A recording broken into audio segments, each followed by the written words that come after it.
Webinar will be starting in 1 minute.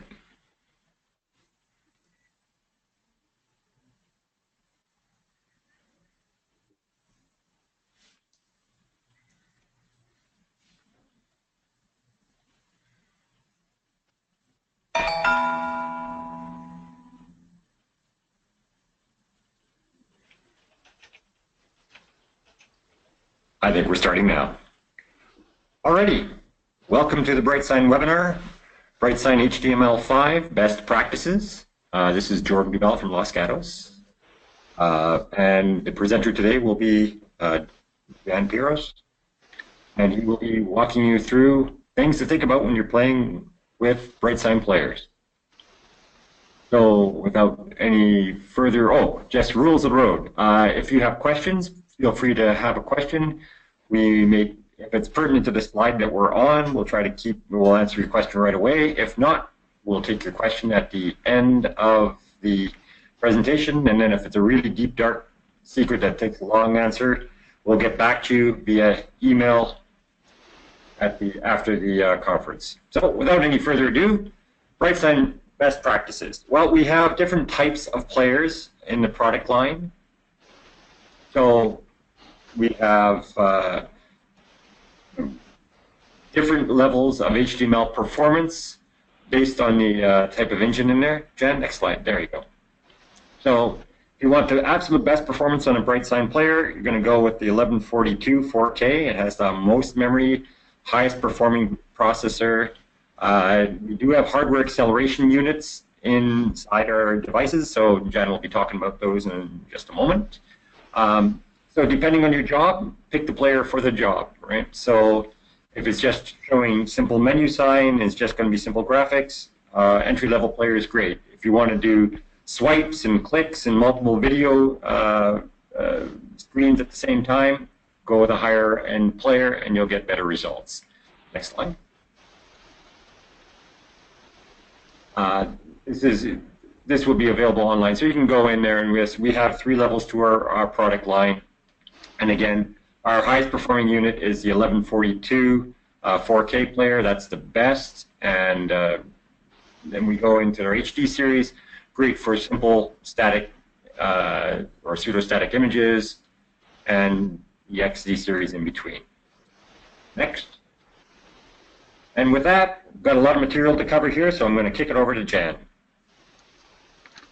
Thanks, Jordan. Can you hear me okay? Yes, I can. Perfect. Okay, my name's Jan. I'm going to go through some examples and best practices of HTML running on our players, and sort of give you an overview of all the different facets of the player, some of the unique capabilities of the player that you won't find on a computer or any other player. So let me just jump into that. So the first thing you want to do is, where are you going to get info about our players? Where are you going to get info on how to use JavaScript? So here's some things that you can do. Is you can go to our GitHub. We have a GitHub at that address there. It has a lot of examples on there, not just for HTML, but also examples for BrightScript and auto-run files, that sort of thing, some different techniques as well as different templates. You can also go to our documents on the BrightSign Biz, docs, brightsign.biz. That gives you a very good documentation on the units themselves. And not to do with BrightSign, but one very handy source is Stack Overflow. Stack Overflow is an area where a lot of programming, not just JavaScript, but programming from all different types of languages is in there. And there's a forum with people asking questions, giving techniques. And it's a very handy way to not only get some advanced techniques, but also a good way to learn. If I just jump back here to our documents just to show you, on the BrightSign website, if you go to the JavaScript, to our documents site, you'll notice that there's a section called BrightScript JavaScript Objects. You can go through here and it has a description of each one of our objects, but also an example of how to use the object. And this is very, very good. You can just copy and paste into your code and be able to use it here, just so you know. So using HTML. So we support all kinds of frameworks, be it jQuery or Angular or whatever you like. You can use all those frameworks on there. I recommend, and we recommend, that you optimize your JavaScript There are a number of websites out there that have HTML5 sort of authoring built into it in a very easy, WYSIWYG approach. The problem with those sites is they can be extremely verbose in terms of JavaScript and code. You'll have thousands of lines of JavaScript when you want to have a very simple sign. So I recommend to be optimizing your JavaScript. Know what you're running, know what you're loading into the player. Don't load anything extra that you're not going to be using. There's 3 ways to use HTML on a BrightSign player. One is with BrightAuthor. You can publish with BrightAuthor, and you can make a hybrid presentation. You can communicate back and forth between HTML, JavaScript, and BrightAuthor. And we do that with things like UDPs and URLs on our players. So our player, for instance, has for example, a get user vars URL. That URL will take the user variables that you defined within BrightAuthor and pop them onto screen, and you can use them within your JavaScript. Another way is HTML only. If you put HTML onto your player with a auto run, which is our boot software that'll look into the auto run. It's the first thing that it looks for when it boots up. You can actually boot it from an auto run and not use BrightAuthor at all. You can just boot it from an auto run. So if you're a BrightScript person and you really sort of understand how to do different things within BrightScript, you can do some pretty neat tricks within the auto run. Another way to use HTML in our players is through BrightPlates, which is a template-driven signage system that sits on top of BrightSign Network. This is all feed-based. Allows you to upload HTML templates to the BrightPlates UI, and then allows you and your customers to be able to use BrightPlates as templates for their signs. The nice thing is that a BrightPlates template, being an HTML template, can be used and published through BrightAuthor and used normally, or it can be used in the BrightPlates UI up on the web. So it's very, very handy that way. So those are the major 3 ways to use HTML on our players. The tools that we use, and a lot of people use, are things like the Creative Suite from Adobe.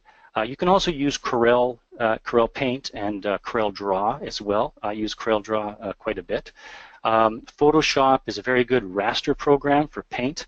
This allows you to work in layers. It also allows you to slice up and send your Photoshop files to a HTML page.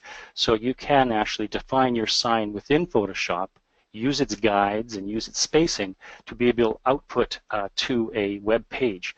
You can then use that those web assets within your sign itself. So it's a very, very good workflow. Illustrator is much the same, except Illustrator is a vector-based program, so it's kind of resolution independent, and a lot of the similar tools to Photoshop, although the approach is for vectors.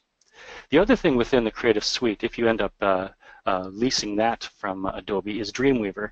And Dreamweaver is a layout and HTML authoring application, and allows you to basically preview and author. And these are pay for. Obviously, the Creative Suite is a pay for. The other pieces that a lot of people are using, some popular ones, are Sublime Text, for instance. Sublime is a very, very powerful HTML and JavaScript editor. It has all kinds of plugins, and it has all kinds of modules that you can download and use.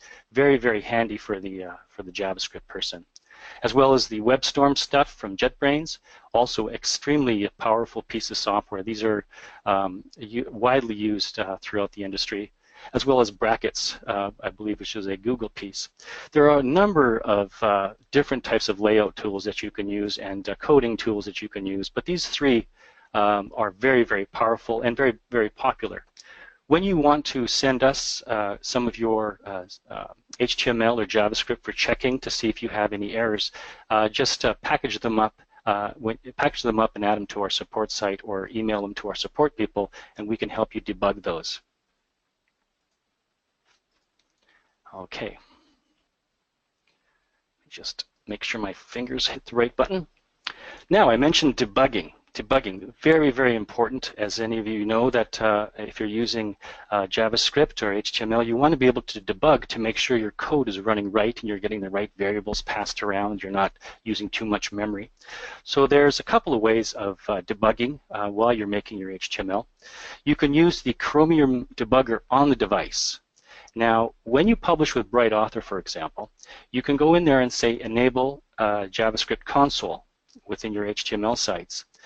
If you enable that, then you can go to the IP address of the device on your network, :2999. That will open up a debugger. You can see that on the right side. So in my browser, I have my debugger running on my BrightSign player. Extremely useful because you can also run your functions in the debugger. The next thing that I use is very, very powerful and very popular and a very inexpensive way of going is attaching a serial cable to our boxes that have the serial outputs, the RS-232 outputs. Now, what that allows you to do is to monitor your BrightSign player, not just the HTML, but your whole player as it boots through and runs. So when you turn this console on, you get some very useful information that you can see. You can see there, for instance, in that black screen where it says COM13 PuTTY, you can see some of the comments that are coming back. For instance, there are some console messages from my HTML. For instance, it says there on my dp2.js file on line 41, I have a message that says data unchanged. So this is very useful to run while you're doing this. I'm using PuTTY. PuTTY is a free download. You can grab PuTTY. It's very powerful, very popular piece of software that a lot of people use. Another way to debug your HTML is in Chrome. Now, running a site that has cross-domain issues, be able to pull data from one place to another, you get a lot of that request not allowed error. So Chrome allows you to run it in a non-secure mode. So you can actually access data from cross-domain in your browser. So to do that, you can see here the command line within Chrome is running regular Chrome, but then disable web security. So that allows you to run your feeds, for instance. If you're doing feeds, you can go and grab a feed from another domain. I had a question here that says, where can you learn more about Bright scripting? There's no formal training for BrightScript, but we do have a lot of documentation on our website. There's an object reference manual. There's also a style guide taking you from the very basic, your first hello world BrightScript routine, right up to some more advanced ones. If you have questions on that, the forum is an excellent place to post them. And just the more detail you give, the more information you'll get back, the more stuff you'll get. So yeah, there's no specific BrightScript training, but you can use our forums and our documentation to be able to get up to speed with it. There are companies out there too, and Jordan may, or someone at BrightSign may be able to find them, but there are companies out there that do some training. They're not affiliated with BrightSign, but they are trainers. Finally, when you debug, make sure you're using your recent version of firmware. Firmware is critical for our players because the software is always getting updated. We're doing not only bug fixes and enhancements, but we're also adding new JavaScript objects. So this is a very good place to make sure that you have the most recent firmware. So make sure you have that. So these are the things when you want to debug, what you want to keep in mind. Go to the next one here. So let's look at HTML, the first situation, HTML and BrightAuthor. So BrightAuthor, as you all know, is a authoring tool that allows you to lay out zones and lay out tickers and live video and all that sort of stuff. Now you can make a hybrid situation where you could have a module HTML little site running in a corner where the rest of the BrightAuthor is running standard BrightAuthor routines. So you can do this just with BrightAuthor. You can use either local or web-based sites. Local sites is something that sits on your computer. When you publish with BrightAuthor, all the assets from that root folder down go onto your card and plays. A web-based site will play the URL. For instance, if you do CNN.com, it's going to play CNN as long as you're connected to the web. The best practices that I find that you should always do this is always enable external data. You'll notice when you open up your HTML site within BrightAuthor, it's going to ask you a number of checkboxes. Enable external data. That allows you to run scripts, JavaScripts. It allows you to get data from cross-domain data sources. That's very important. The next thing is, if you're using video especially, use video plane. That's a little checkbox that basically says when a video in the video tag in HTML plays, force it to use the video plane. Our video plane is is a specialized, dedicated plane just for video. This is unlike a computer where you would have everything being decoded through a graphics plane. A video plane is made specifically for video. What's the advantage? The advantage is 60 frames per second, perfectly smooth. That's the nice thing about the BrightSign players, that when you play video back, it's very, very clean. The other nice thing is that I can use H.265 4K in the video tag. So this is something that's very unique to us. So use video plane is a very, very handy. Also, inside of your HTML definition, you want to enable the JavaScript console. This is what I mentioned earlier on at port 2999. Enable the console. Make sure your console is on because you want to debug. I spend 90% of my time debugging what I'm doing because I'm not the greatest coder in the world. Enable serial debugging as well. So this is also something that I showed you as well. I also enable touch. I don't use touch very often on the menus. There are some menus, for instance, like a wayfinder or something that you want to swipe, and you have a touch screen attached to your USB on the BrightSign player, so you want to enable touch. And always, always, always, always, always, I should have said it 5 times here, put your local HTML and HTML files in a separate folder. Now, the example is when BrightAuthor goes in there and sees that your site definition is index.html, and you have folders in there called assets, JavaScript, CSS, you have all these different folders, it will upload everything from index.html down to the structure from the root of that folder. Now, imagine if you put your index.html in the root of your C drive. BrightAuthor would upload everything from your C drive to the player. So let's not do that. That's this is more of a safety tip than anything. Okay, HTML. Now here, if you want to have HTML boot up on your player without having to publish it through BrightAuthor, you can load it using an autorun. Now autoruns are called autorun.brs, as you can see there. And on the right side, I have a sample of an autorun, a canonical autorun that we have on our Git. You can download those from our Git. And what that allows you to do is to have a very lightweight autorun. BrightAuthor publishes quite a large autorun.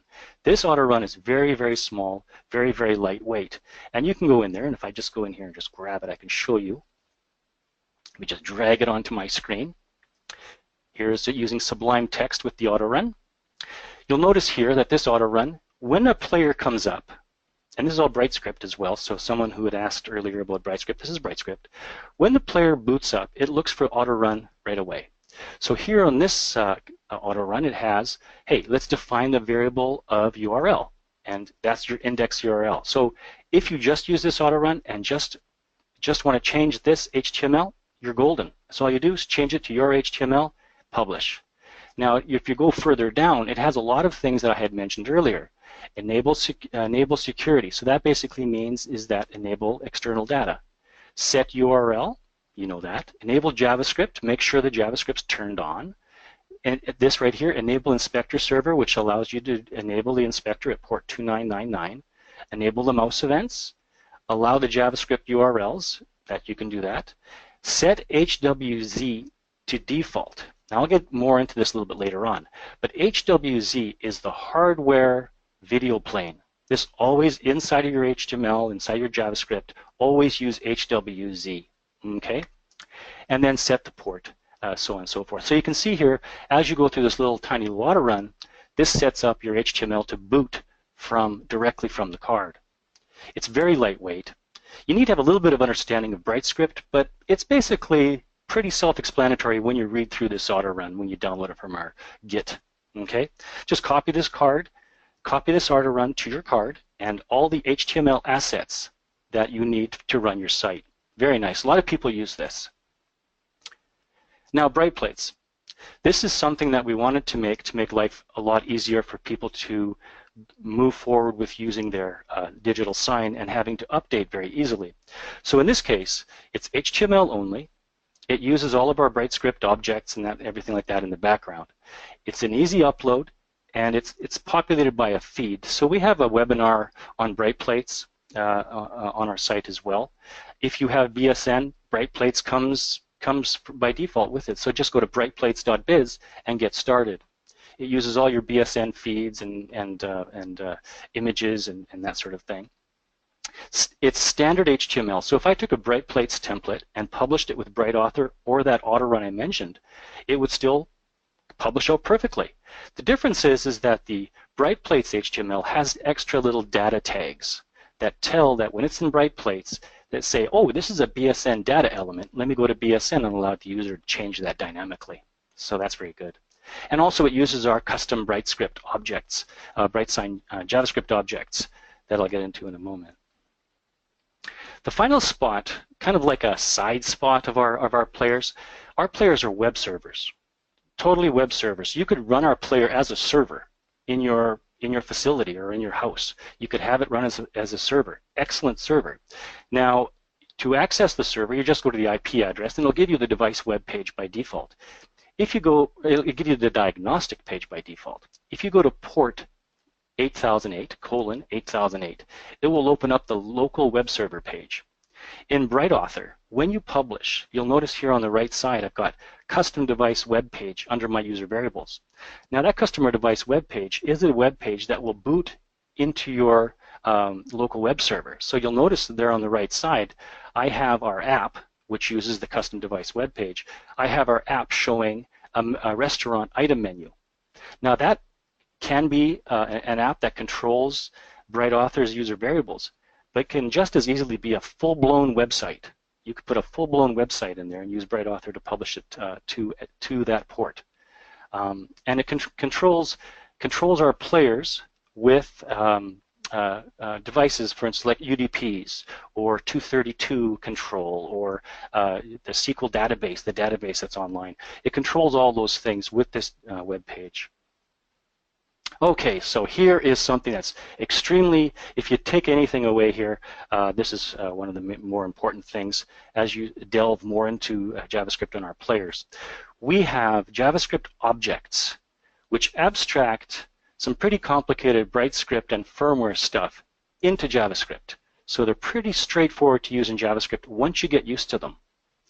They're unique to BrightSign players. So if you opened up a web page that has a definition of a BrightScript JavaScript object, BrightSign JavaScript object, you're going to get a console error from your regular browser that says, hey, I don't know what that is. What the heck are you trying to do here? So it only works on our players, okay? On our HTML capable players. So currently HD2, XD2, the 4K players all play HTML so they will all use these objects. We have great examples in the documentation. As I showed you there, it lists all the examples. We also have different pieces within our support area showing different applications of the JavaScript objects. The other thing I mentioned, I had to stick it in somewhere, but it's an extremely important part, is when you use the video plane in your video tag. Everybody recognizes the video tag there when you open up an MP4 or a movie file, a 264 or 265. Always turn on HWZ. And for you people north of the border, HWZ. Always turn that on. That will force your video into the video plane. And the advantage is that the video plane works independently of the graphics plane. So then if you're running animations in the graphics plane and you put the video in the video plane, there's no impact to the graphics performance. But if you decode the video in the graphics plane without HWZ and you have animations, you're going to have some degraded performance because you're pushing everything through the graphics plane.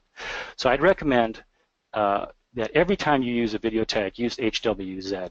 It has a number of parameters too. Here's the most basic one, HWZ equals on, but you can also have HWZ go minus Z index, put it behind graphics, put it ahead of graphics. There's all kinds of variables you can put on there, okay? On the right side, I wanted to I made this list here because these are some, I just wanted to go through these very quickly. There's a lot of equivalents you'll see in BrightAuthor in JavaScript. Okay, it's not the interface of BrightAuthor. For instance, BS control port. That is like our BP panels, or BP, the little touch panels that we have. That will allow you to respond to a touch panel, turn on its lights, that sort of thing. Those little $40 panels you see on our website. Datagram socket, be able to send and receive UDPs. That's pretty cool. From JavaScript. Very, very, very short little snippets, great examples. The other one is device info. So if you want to be able to get the IP address, the time on screen, the time uptime of the unit, the I don't know if the MAC address is in there, but all these different device parameters, serial number. You can get all that with device info, really easy. We can send and receive IR through JavaScript, which if you have a device that supports IR. We can change the video mode of the player's output. We can send CEC, receive and transmit packets to a television that supports CEC. So with JavaScript, you could turn a TV off and on, for example, most basic thing. Sync manager. I'll get that. Let me just jump to the next one after this one. Message port. Same sort of thing. I can send a message from JavaScript to BrightScript. This is a really advanced feature. For you people that are really into BrightScript, you could send a JavaScript message to BrightScript, execute something in BrightScript, and send a message back to JavaScript saying, all done. Very cool. Serial port. I can send and receive serial through the serial port. Ticker. We have a specific, really smooth ticker. If any of you have used it, it's a very smooth ticker. The advantage too, and I'll get into it a little bit more, the advantage is you can go over multiple players. This is pretty wild. And finally, the Bluetooth. This is a new beaconing technology that we have, and be able to go back and forth with the Bluetooth stuff. Now let me just jump back to Sync Manager. Sync Manager. On screen right now, you can see I have a snippet here of a sync. Now, what this allows you to do is allows you to synchronize multiple screens using HTML synchronization. You'll notice here it's very simple. On this top sync event, it says, on this sync event called sync, go and rotate that box 10 degrees. Okay. On the second sync event, I'm going to say increment this number by 1. So you can see it's pretty straightforward stuff. You have the whole concept of master and slave as well. So, for instance, you'll have a wall with slaves. You'll have one master, and you have a bunch of slaves that will respond to that master. And I'll get more into that sync event. I have a couple of examples at the end of this slideshow. Getting data. Now, this is not unique to us.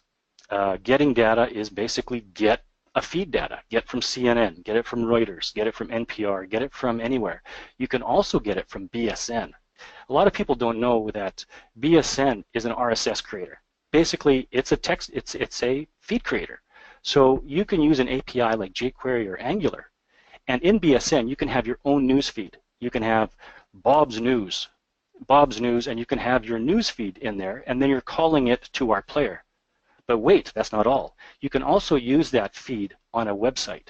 So not only are you going to our player, you can access that feed on your website and have a news ticker on your website. That's just a side note, but it'll allow you to coordinate branding, say, or feeds, that sort of thing.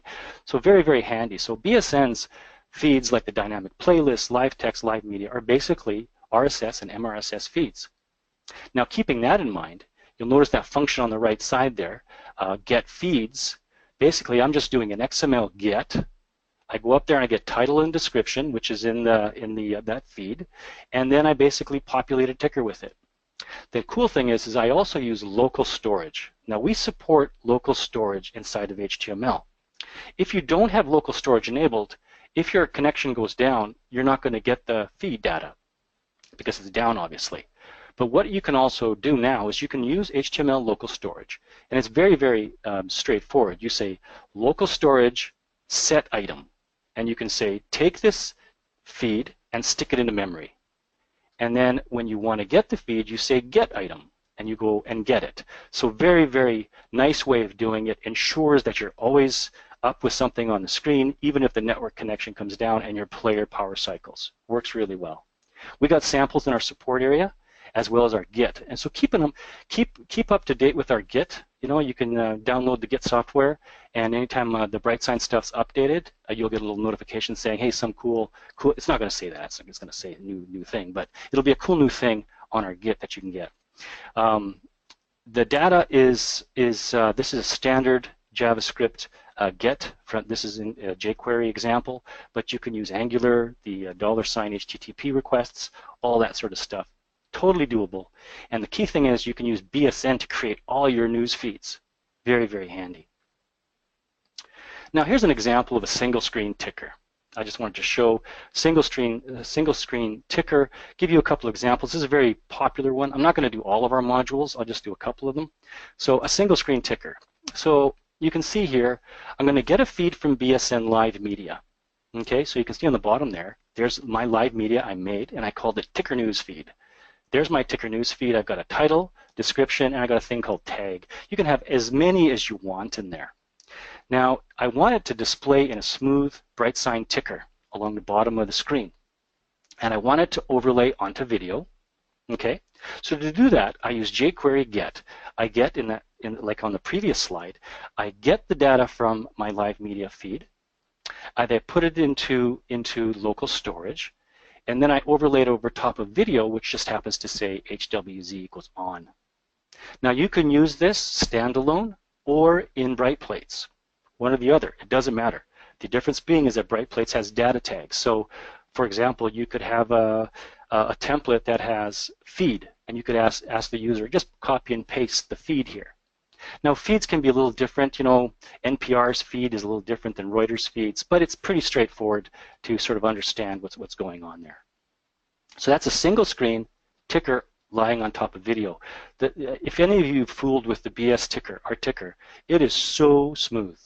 Okay, next. Multi-screen ticker. So obviously I can't show you 4 monitors on my one monitor, so I'll just give you a little graphic portrayal here. So here's an example. And I believe this example is in our Git. I'll have to check on that. But anyway, here's an example of a video that's synchronized over 4 screens. Screen 1, Screen 2, Screen 3, and Screen 4. That video, you can see on Screen 4 is just a portion of the video. So it's just a portion of the video. So I just had a question, sorry to stumble a bit there. Does the overlay ticker impact video performance? No, it doesn't. It doesn't. It's independent of that, so it works really, really nice, and it doesn't impact HTML performance either, by the way. Okay. Now here we have the. This one is published. Each one of these: Screen 1, Screen 2, Screen 3, and Screen 4. Screen 1 is the master, and it basically sends a multi-screen ticker command to the bottom there. And so I have my ticker.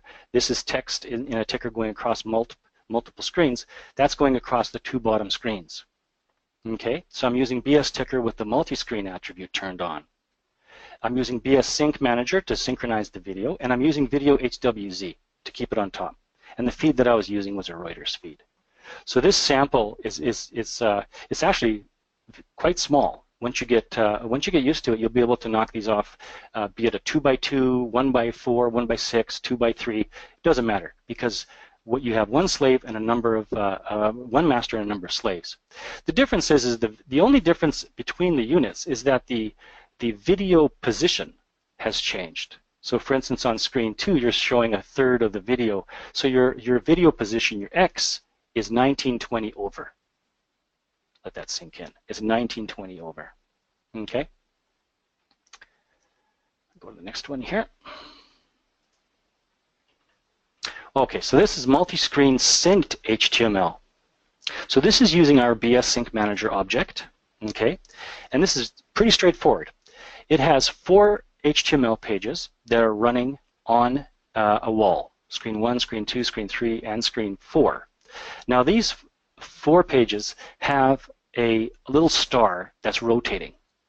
So what I do is I publish each one of these with BrightAuthor, and I make sure that I have turned on the enhanced sync, you know how we have that enhanced sync. And I use the UDP command in BrightAuthor that sort of kicks off each HTML. Okay, and then the sync manager sends, remember I was showing you earlier that we have the sync manager, it's sending the command to be able to rotate each one of these elements, just using a CSS rotate animation. Very straightforward. And I can show you that here. Okay, let me just pop this onto screen. Here, instead of Sublime, I'm using Dreamweaver to just show you we can do this with Dreamweaver too. So this is all of the JavaScript to synchronize. So you'll notice here, hopefully you can see this, that I have 2 things. I have a box, a div called a box, and a div called box2. I have defined a sync manager. Then I have another sync manager for another element that I want to do.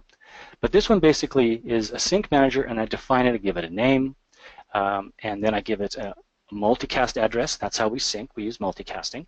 And I'm going to call that the spinning box animation sync. Okay? And then I start the box at 25 degrees. Okay, that's where it's going to start at 25 degrees. Then I'm saying down here, and this is the master, I'm saying sync event, when you receive a sync event, rotate the box 10 degrees. That's all. That's it. Just rotate the box 10 degrees and keep doing it. 10 degrees. Every time you receive a sync event, rotate. Sync, rotate, sync, rotate. Sync 2, instead of doing that, I'm going to say take a number and increment it. So go sync 1, sync 2, sync 3. So those are two different syncs. So on each one of these on the master, I say, okay, the sync set the master. I'm going to say that every 600 milliseconds, start on 600 milliseconds, and then every 100 milliseconds, send a sync command for this first sync one. And what that basically says, every 100 milliseconds, change 10 degrees, every 100 milliseconds. So when I go back to that page here, you'll see that that little thing is rotating based on the sync command that it's receiving. So the master sends it. On the slave, I just receive it. The slave is even simpler. The slave says, oh, I have a BS Sync Manager, and this is all the JavaScript you need. If it's just one element, this is all you need.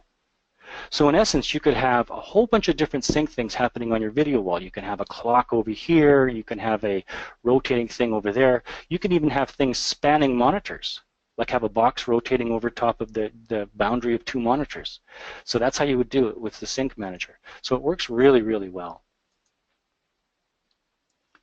So I just want to sort of, I know that's a lot of information to give you. I think we've got like 6 minutes left. I got a lot of information I gave you, and I just wanted to sort of make sure that you understood that there is a lot of uniqueness with JavaScript with our boxes.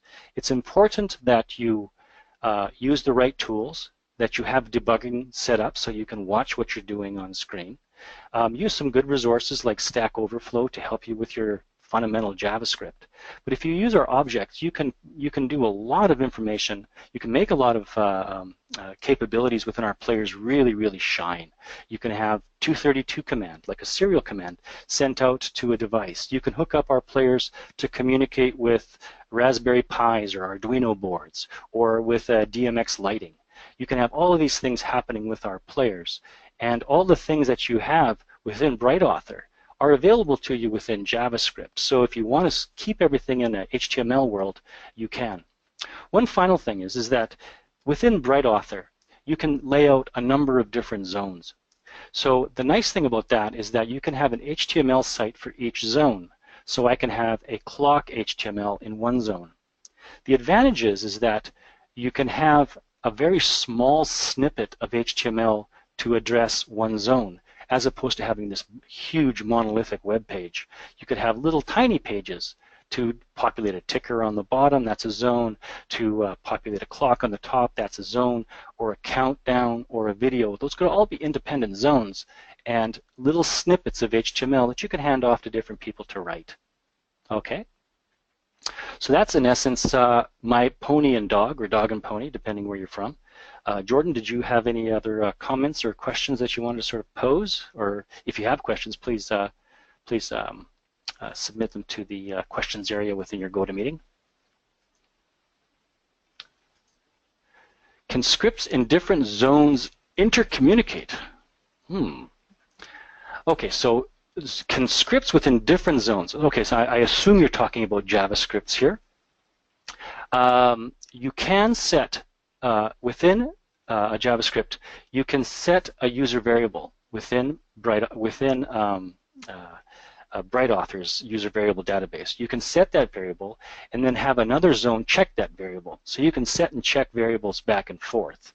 You can also send UDPs back and forth to respond to that. Zone messages, there's no zone messaging per se in JavaScript, but for the most part, you can either set up a user variable within BrightAuthor or just use local storage. For example, if I had a var, like a variable, and that variable was a time, it would say time. I would take that variable right into local storage time and have my other page pull from that time. That should work. Okay. All right. There you go. So, thanks a lot.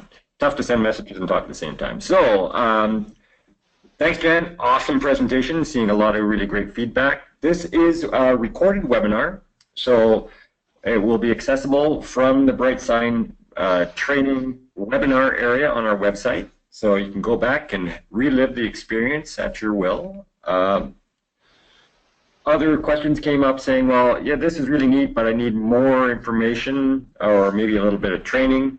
On our partners, check out our partner website area on our website. We have a partner company called Creating Margin. They have a lot of BSN experience, and they also offer training. So that's another way to get personalized one-on-one training with various parts of the BrightSign system. So Jan covered a lot of material. Hopefully it was okay. Feedback is always welcome.